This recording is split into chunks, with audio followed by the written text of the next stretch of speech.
Okay, இன்னைக்கு வந்து நம்ம வந்து Visual Studio 2010ல் எப்படி வந்து அஜாக்ஸ் இன்ஸ்டால் பண்ணுறதுன்னு பார்ப்போம். ஃபர்ஸ்ட் வந்து Visual Studio ஓப்பன் பண்ணுங்கள். உங்களுக்கு அஜாக்ஸ் 4.0 இன்ஸ்டால் பண்ணுறதுக்கு முன்னாடி நீங்கள் இங்கே பாருங்கள், அஜாக்ஸ் எக்ஸ்டென்ஷனில் போய் பார்த்தீங்க அப்படின்னா நமக்கு வந்து அஜாக்ஸ் ஆல்ரெடி ஸ்கிரிப்ட் மேனேஜர் மட்டும்தான் இருக்குது, மற்ற கண்ட்ரோல்ஸ்லாம் இல்லை. .NET 2010ல் வந்துட்டு நம்ம வந்து டூல், அதாவது அஜாக்ஸ் 4.0 டூல் கிட் இன்ஸ்டால் பண்ணிக்கலாம். அதை இன்ஸ்டால் பண்ணணும் அப்படின்னா ஃபர்ஸ்ட் ஸ்டெப் என்ன பண்ணணும் அப்படின்னா, உங்கள் ப்ரௌசரை ஓப்பன் பண்ணுங்கள். அதில் வந்துட்டு அஜாக்ஸ் கண்ட்ரோலர் டூல் கிட் அப்படின்னு சொல்லிட்டு 4.0 அப்படின்னு சொல்லி என்டர் அடிங்க. ஓகே, அடிச்சுட்டு அதில் வர ஃபர்ஸ்ட் லிங்க், இந்த லிங்கை கிளிக் பண்ணுங்கள். நீங்கள் வேணாலும் யூஆர்எல் பார்த்துக்குங்க, சப்போஸ் வரலைனாலும் இந்த யூஆர்எல்லில் அந்த இது இருக்குது. ஓகே, இதில் வந்து அஜாக்ஸ் கண்ட்ரோல் டூல் கிட் அப்படின்றத கிளிக் பண்ணுங்கள். கிளிக் பண்ணிங்கன்னா இப்படி வரும், சேவ் ஃபைல் அப்படின்னு கொடுங்க. சேவ் ஃபைல்னு கொடுத்தீங்கன்னா உங்களுக்கு அது டவுன்லோட் ஆக ஆரம்பிச்சிடும். ஓகே, இப்போது இது வந்து இந்த லொக்கேஷனில் அது டவுன்லோட் ஆகிட்டுருக்கு. நம்ம அது டவுன்லோட் ஆகட்டும். ஸோ வெயிட் பண்ணணும். இப்போ வந்து இந்த 4.0 வந்து Visual Studio 2010 மட்டும்தான் அக்செப்ட் பண்ணிக்கோ. நீங்கள் வேறு வெர்ஷன் அப்படின்னா வேறு வெர்ஷனுக்கான அஜாக்ஸ் டூல் கிட் இன்ஸ்டால் பண்ணணும். இப்போ நம்ம வந்து இது வெயிட் பண்ணிகிட்ருக்கோம், இது டவுன்லோட் ஆகி முடிக்க வரைக்கும். ஓகே, பாருங்கள், இங்கே அஜாக்ஸ் டூல் கிட்டில் வந்துட்டு ஒன்லி 1 2 3 4 5 6 7 கண்ட்ரோல்ஸ் தான் இருக்குது. ஓகே, இப்போ நம்ம ஆஃப்டர் இன்ஸ்டாலேஷன் அந்த டூல் கிட் இன்ஸ்டாலேஷன் பண்ணதுக்கு பின்னாடி நமக்கு வந்துட்டு என்ன மாதிரி சேஞ்சஸ் இருக்குது அப்படின்றத பார்ப்போம். ஈவன் Visual Studio 2005ல் வந்து இந்த மாதிரி எக்ஸ்டென்ஷன், இந்த டேபே இருக்காது. அஜாக்ஸ் எக்ஸ்டென்ஷன்ற டேபே இருக்காது. நாம தான் க்ரியேட் பண்ணிக்கணும், கஸ்டமாக டூல் க்ரியேட் பண்ணிக்கணும். பட் Visual Studioவில் அந்த பிரச்சனை கிடையாது, Visual Studio 2010ல். Okay, just few minutes wait பண்ணுவோம்.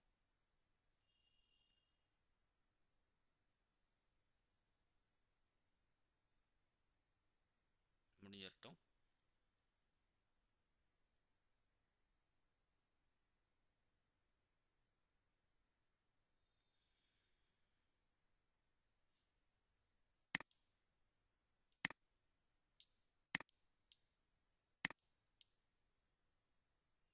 நீங்கள் புதுசாக ஒரு Visual Studio 2010 இன்ஸ்டால் பண்ணிவிட்டு அதில் போய் பார்த்தீங்கனாலே இந்த அளவுக்கு தான் டேப்ஸ் இருக்கும், அதாவது டூல் டேப்ஸ் இருக்கும். அதில் வந்து அஜாக்ஸ் அந்த டேப் எக்ஸ்டெண்ட் பண்ணிங்கன்னா ஒன்லி 1 2 3 4 5 6 மெனுஸ் தான் இருக்குது. ஆஃப்டர் இதை இன்ஸ்டால் பண்ண பின்னாடி நமக்கு வந்து டூல் கிட் எப்படி இன்ஸ்டால் ஆகிருக்கு அப்படின்றத பார்ப்போம்.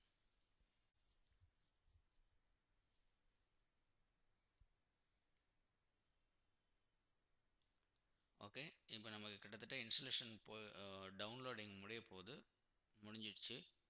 ஒரு நிமிஷம். ஓகே, இப்போ அதை நம்ம வந்து ஓப்பன் கண்டெய்னிங் ஃபோல்டர் கொடுத்துருங்க. கொடுத்துட்டு இங்கே இதை எக்ஸ்ட்ராக்ட் பண்ணிக்கோங்க.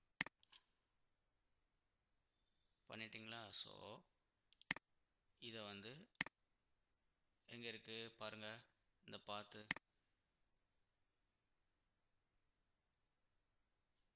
இங்கே இருக்குது. ஓகே, ஸோ இப்போ என்ன பண்ணணும் அப்படின்னா, இந்த டூல் கிட் வந்துட்டு ரைட் கிளிக் பண்ணுங்கள், choose items. Okay, choose items, right click பண்ணி சூஸ் ஐட்டம்ஸ்.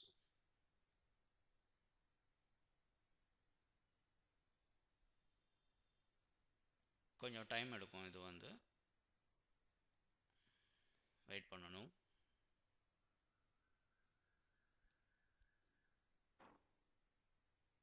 ஓப்பன் ஆகிடும். ரொம்ப டைம் எடுக்குதோ? ஒன்றும் பிரச்சனை இல்லை.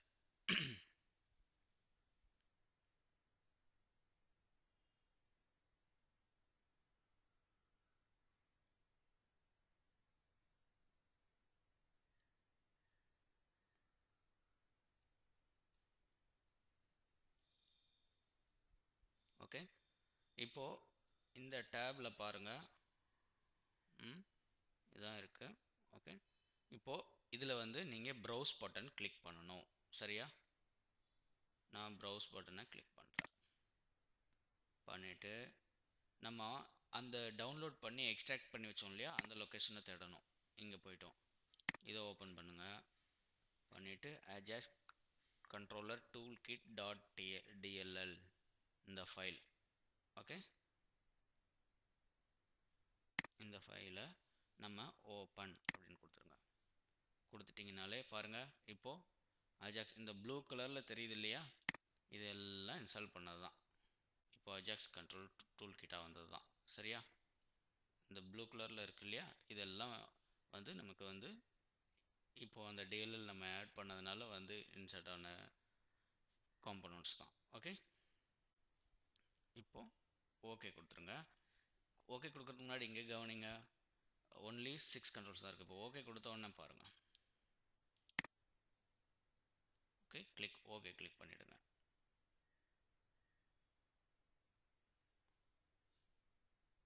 இப்போ பாருங்கள்,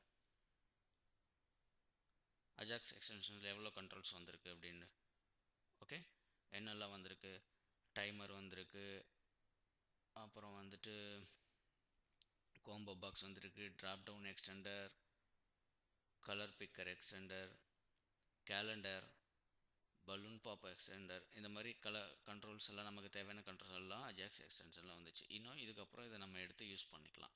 ஓகே, இப்படி தான் நம்ம வந்து ஒரு ஃப்ரெஷ்ஷாக அஜாக்ஸ் கண்ட்ரோலர் இன்ஸ்டால் ஆகாத ஒரு விசுவல் ஸ்டுடியோவில் நம்ம இந்த மாதிரி ரொம்ப ஈஸியாக பண்ணிக்கலாம். இது ஒன்றும் ரொம்ப கஷ்டமே கிடையாது. ஸோ ஓகேவா? தேங்க்யூ, பாய்.